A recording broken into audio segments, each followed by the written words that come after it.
It connects people to the government, the economy, and each other, often in real times. Mr. Speaker, under Ghanaian law, any entity seeking to establish and operate an FM radio station must first obtain a frequency authorization from the National Communications Authority, the NCA. Per Regulation 54 of the Electronic Communications Regulation 2011 LI 1991, the authorized entity is required to construct and operationalize the station within 2 years of receiving the authorization. Before any station is permitted to go live, the station must invite the NCA to inspect the construction and installation of the station to certify that the station conforms to the standards established by the NCA for radio broadcasting in Ghana. It is upon the grant of the test transmission authorization or a certificate of compliance that the station can commence operation. This process, Mr. Speaker, is not optional. It is the legal foundation for ensuring that our national spectrum is used responsibly, professionally, and in the public interest. Mr. Speaker, the term of an FM radio broadcasting authorization is 5 years. Under Regulation 56 of the ECR 2011, a renewal application must be submitted to the NCA at least 3 months, 90 days before the expiration of the existing authorization. Failure to comply with this 90-day prior timeline results in the application or any new application being treated as a new application before the NCA.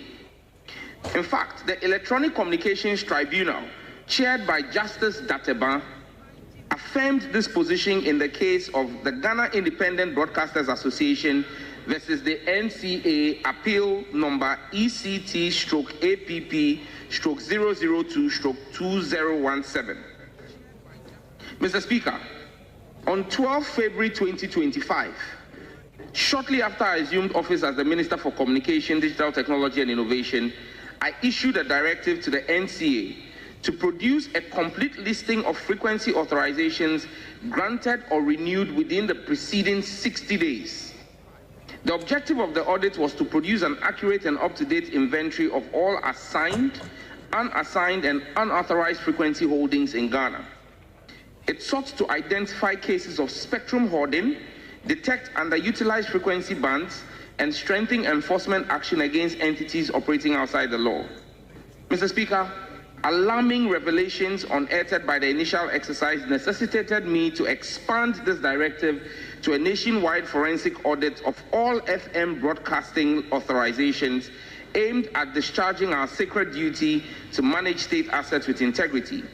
This is part of our Operation Recover All Loot initiative, ORAL.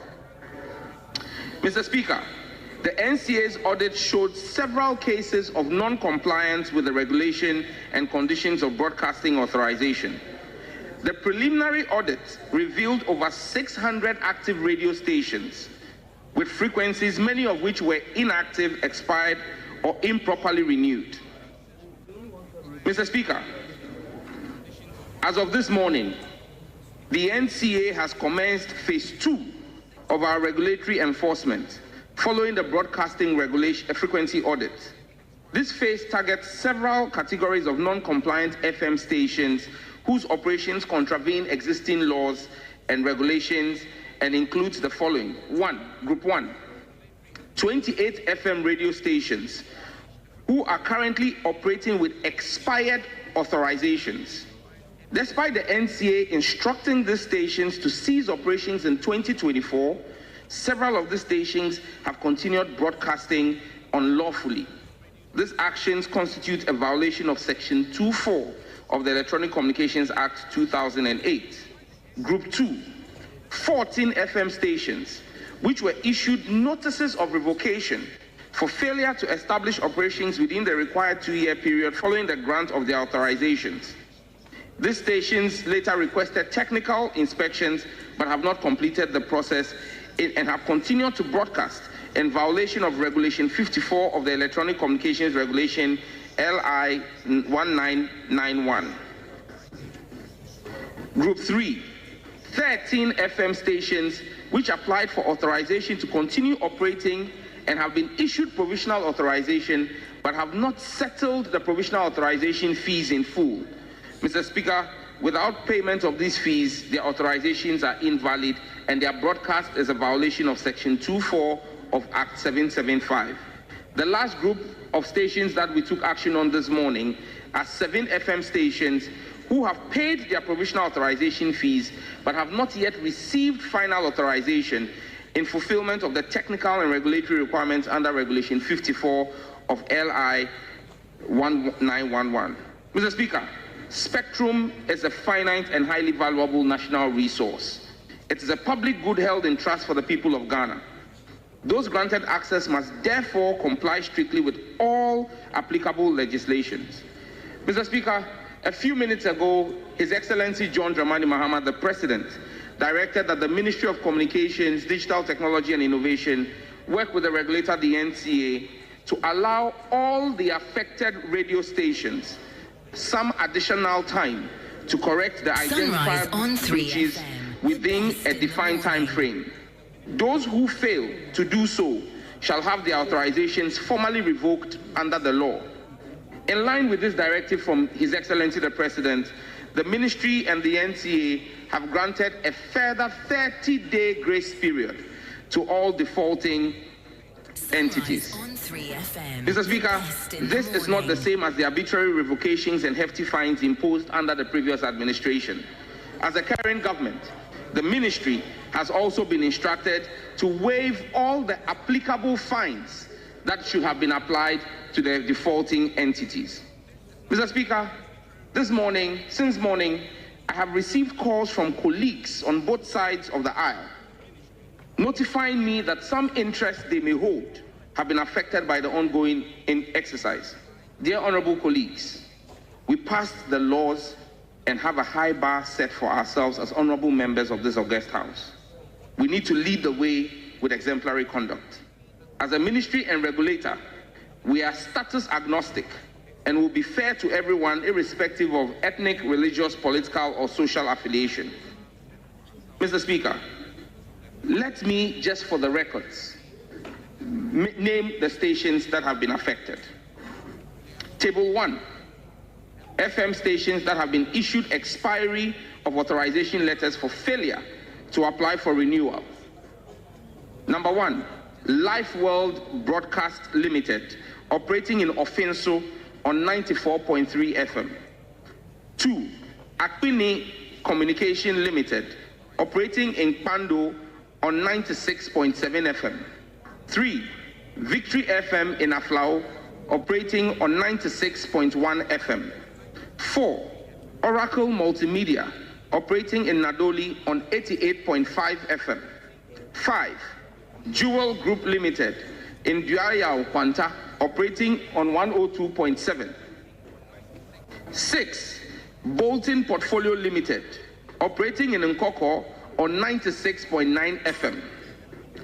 7, the Ghana Institute of Journalism, operating in Accra on 97.7 FM.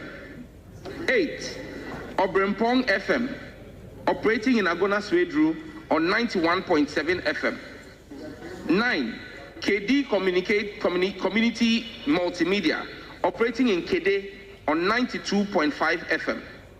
10, Skoja Limited, operating in Joje on 94.5 FM. 11, Press Express Limited, also known as Daily Guide, operating in Accra on 91.5 FM. Obra FM Limited, operating in Takrady on 89.3 FM. Unity Broadcasting Limited, operating in Impoho, 88.7 FM. Jimas FM Limited, operating in Yeji, 102.3 FM. Kantanka Media Limited, operating in Cape Coast, 92.1 FM. Bewa Radio, operating in Yendi, 106.5 FM. Unique Gateway Communication Limited, operating in Nkoko, 105.7 FM. Ken International Company Limited, operating in Achim Swedru, 89.1 FM. Dreams Ghana Media, operating in New Abirim, 104.9 FM. Velvet Beam Foundation, operating in Asankrigwa, 92.9 FM. Magic Group Company, operating in Salaga, 101.9 FM. Don Plus Multimedia, operating in Ho, 105.9 FM. Testlight Company Limited, operating in Wa, 96.7 FM. Global Media, Tepa, 97.3 FM. IMAX Media, Tamale, 104.3 FM. Limanya Radio, Wa, 95.7 FM. Pandai Star Radio, operating in Pandai, 107.3 FM. Ebiamo FM, operating in Jomoro, on 100.5 FM. They've all been shut down. Table 2, FM stations that were issued revocation notices. Act Forum Ghana Limited, operating in Akpafumimpiasem, 88.1 FM. Chinias Empire Limited, operating in Tumu, 96.3 FM. Confidence Commodities, operating in Swaman, Dadieso, 90.7. F5 Eagles Company, operating in Ajuafua, 93.7. Neat FM Limited, operating in Tamale, 105.3 FM. Primary Stars Limited, operating in Banda, 102.5 FM.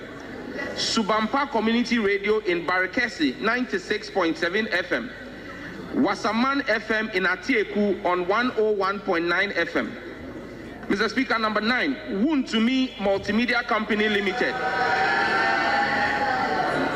Wuntumi Multimedia Company Limited, operating in Takrady on 101.3 FM.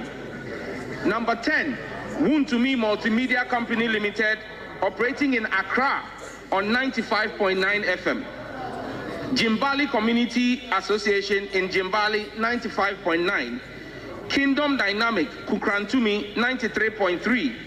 Pro Royal Investment in Tepa, 94.7. And Resurrection Television in Takrady, 99.3. Table 3, Siadarak Enterprise in Edukrom, 95.5. Bangu Company, Tamale, 97.3.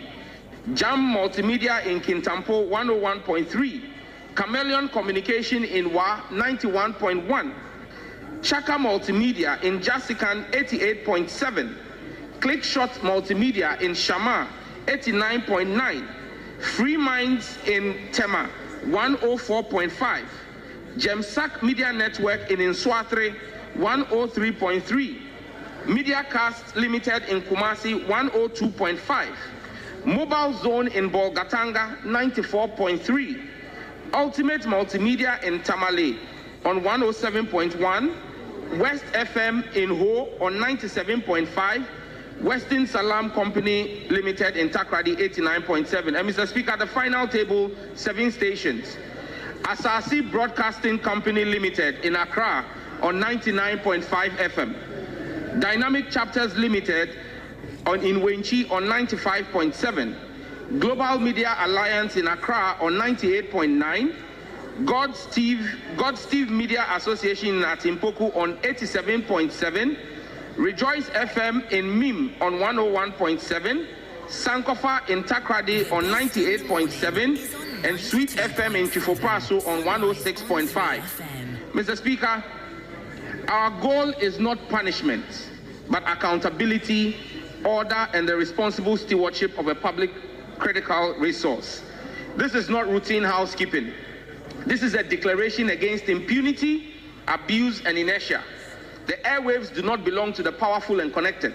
They belong to the public, and we are duty-bound to govern them transparently and effectively. Our fight is not against free speech. It is against lawlessness, asset misappropriation, and regulatory defiance. I remain committed to reclaiming what rightfully belongs to the Ghanaian people and laying the foundations for a fair, modern, and technologically equipped broadcasting sector. Once again, Mr. Speaker, due to the clemency His Excellency the President has asked for, there is 30 days from today for all defaulting media houses to rectify their defaults and breaches. And Mr. Speaker, the ministry has shown that we are willing to reinstate. Earlier this year, we shut down 6 media houses who have all rectified their breaches and they have been reinstated. We urge the defaulting media houses to take advantage of the President's clemency for 30 days. I thank you, Mr. Speaker.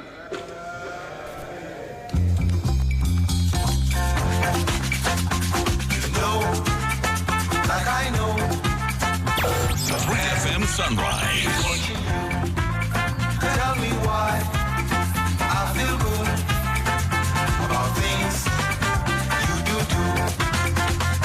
Why, oh why, tell me why I come back for more high man, super fly man. Tell me why you ain't my way.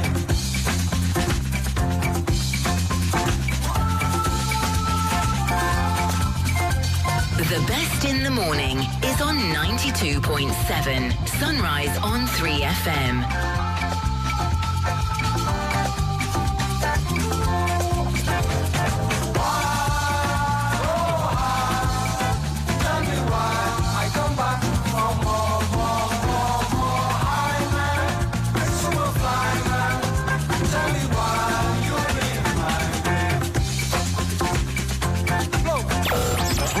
Sunrise.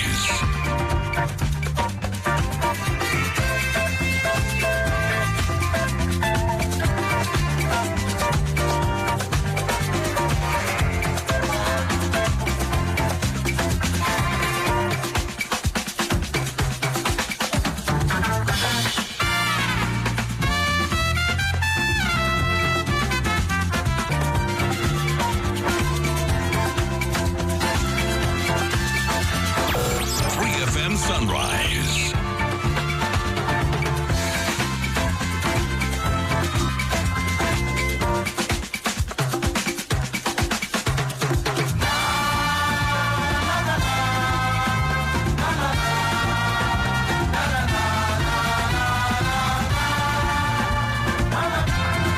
The best in the morning is on 92.7 Sunrise on 3FM.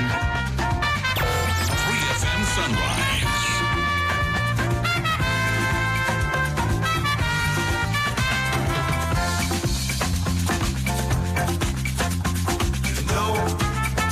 Beyond all that we've played for you from Parliament, there's a man who conducts his business within the media fraternity, the Inky fraternity, with great felicity of style, and he's joined us on the phone line. His name is Suleiman Ibrahima, Media Foundation for West Africa. Sule, good morning. Assalam. Alaikum salam. Johnny, how are you? I am learning, senior. Okay, great. Now, the Minister for Communication was in Parliament yesterday announcing to the whole world that the President has given a grace period. He insisted that it is not punishment, but it is to make sure that the law is followed to the letter. What are initial thoughts about what's happening now? Well, I think that to start with, as a country, we've decided that we should be governed by laws. And I believe that every country in the world is governed by laws. And when these laws are made, they are supposed to be complied with. If you look at the media ecosystem, right, there are various pieces of legislation that are supposed to regulate how we operate. And that is meant to bring sanity and ensure that those who decide that that is the business they want to venture into can do it properly.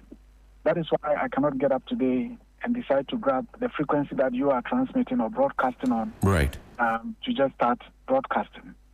And so I think that people who decide to access frequencies and are granted frequency authorization are supposed to go by the terms and conditions and the rules governing the authorization. And so if the regulator decides that it wants to enforce the rules, I think that it's in order. For us, as we've always maintained, what is important is in doing so, it is done fairly, transparently, and in a non-partisan way.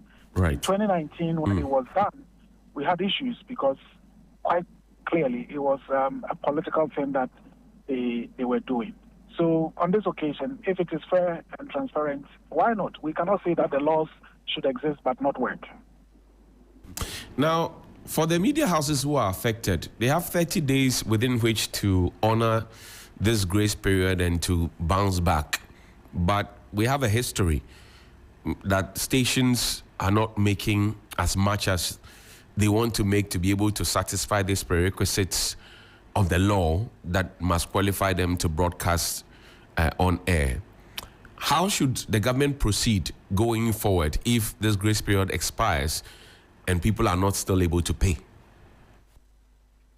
Well, I think that if you look at the statement issued yesterday by the NCA, there are different categories of infractions. That's there correct. Are some of them that are not about payment of the authorization fees. Some of them, first of all, their licenses have expired and they have failed to renew, and certainly you shouldn't be broadcasting when you don't have a frequency authorization. That is the law. And like I said, if that were to be allowed, then Talk can decide to grab the frequency that 3FM is using to broadcast. So the next day, you tune into that frequency and you are perhaps hearing different stations. Right. Then there are those who had already paid and were given provisional license pending inspections, and the inspections had not been completed, and they are doing full broadcast. Right. So those are also not about payment. And of course, there are others who must make payments. And I think that 30 days is good enough period for them to be able to remedy whatever situation they find themselves in. If a station is unable to pay for the frequency authorization, Right. the point then is, how would such a station then be able to employ people to do professional media broadcasts? So it's either you have the capacity to do the work, or you don't do it at all. I see. Let me bring in Mr. Cecil Sonkwa-Mills of the GIBA. Cecil, thank you very much for your time. Good morning. Good morning, Johnny, and good morning to my brother Sule and your listeners. Morning. Some of your the members of the association are crying for help. They say, yes, they have been given a grace period, but some of them cannot pay within the period. What do you say as leader of the pack of media houses that have to now face the law because the law is the law? Thank you, Johnny. Yes, sir. I think, well, first of all, just a bit of clarity. Right. There are quite a large number of stations in this country. Right. GIBA has a membership of about 300. Okay. So there are some stations that are not directly our members. Okay. However, in pursuit of what we do and whatever we achieve, actually impacts the whole industry. And that has always been the focus. So now to your question. Yes, sir. Within these 30 days, we believe that the NCA will look at it case on case. And we've asked stations who have reached out to us who have challenges, whether they be members or not. I think you should go ahead and speak to the NCA. Remember that the law is the law. Right. Before you decided to start a media business, I'm sure they must have checked what is involved. Besides it being media, it is also a business. So the viability is something that they must have had in mind. So they should speak to the NCA. I know in some cases, even if they have a projection, there are payment plans made. But to say you cannot, basically, if you cannot pay, that is a bit tough because you are using frequency and you must at least pay something. Right. So you were saying something. I didn't hear you clearly. No. I think we can go ahead. Okay. So now the question is to you, Sule. The appeals have been made. For those who listen to these radio and TV stations who get their content and information from these stations, they will be worried and disturbed that their favorite stations will now not be on air. Should the timeline be extended for them 30 days? Should it be more? Well, Johnny, I think perhaps maybe we are trying to jump the gun. Let's let stations that feel they have legitimate concerns about meeting the requirements within the 30 days engage with the authorities and the ministry. And I'm sure if those concerns are legitimate, certainly there would be some considerations. And of course, we would be happy if indeed we find that certain concerns are truly legitimate, and therefore those stations need to be considered to be back on air. Now, if you look at some of the major stations, for example, I know Ago FM in Nkoko is part of the EID network owned by Dr. Kobina Dufo. I don't think that it's a capacity issue in terms of being able to make whatever payment or whatever remedial measures that they have to adapt. Akwini FM, which is in Pando, is owned by Delasoa, who is a former MP. Honorable Delasoa, that's right. Yes, Honorable Delasoa. There is Nyansapo FM in Shama, which is owned by the current fisheries minister. Right. I don't think that if it is payment, she cannot pay. Asase is owned by Gabi and perhaps others. I don't think that is a question of inability to pay. And of course, they are even in a category that is not about payment. It's about they haven't not met the deadline in terms of when they were supposed to renew, and then being granted authorization that is considered fresh license, and therefore you have to go through the process of test transmission inspections and all of that. So I really don't think that any station that really has the capacity to do media business would have a limitation or inability to fulfill whatever requirements they have to fulfill within the 30 days that have been granted.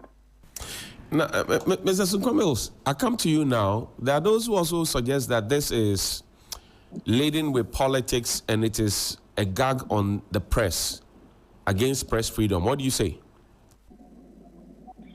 I think before getting into media business, which we understand, we know how much the Constitution cherishes this business and we know its purpose. But before you get into it, you know the requirements. And if we look at the stations that have been affected in this and the details of what has caused them to be on this list, it's very difficult to see anything political at this stage. And if Asuli has mentioned some of the owners of these stations, right? It's a mix, and there are some that are private individuals, and the reasons have been made very clear. Some are financial, some are not. Some just have not met some administrative requirements for being in this business. So we actually do not see that. And I think, the intervention of the president may also change this political swing of the action taken. Right. However, one of the things that I mentioned that I think is worth having today, we may have had the president of the land intervene. What if we had a situation, because governments will change, what if there's a situation where the president does not intervene? Who or which entity can bring about such intervention? Because we realize that the offenses varied anyway. They all broke the law, we understand. But for somebody, probably a station not meeting financial requirement from 2023 till date, it's different from somebody who has not been able to submit a fire certificate and a tax clearance certificate. The gravities vary. So we need to just look at how we can create other systems after this cleanup to kind of distinguish and provide internal support in this process, where the media will not be gagged and those who have smaller challenges, if I should call it that, can be actually giving a bit of a rope. that is a concern for Great. the future.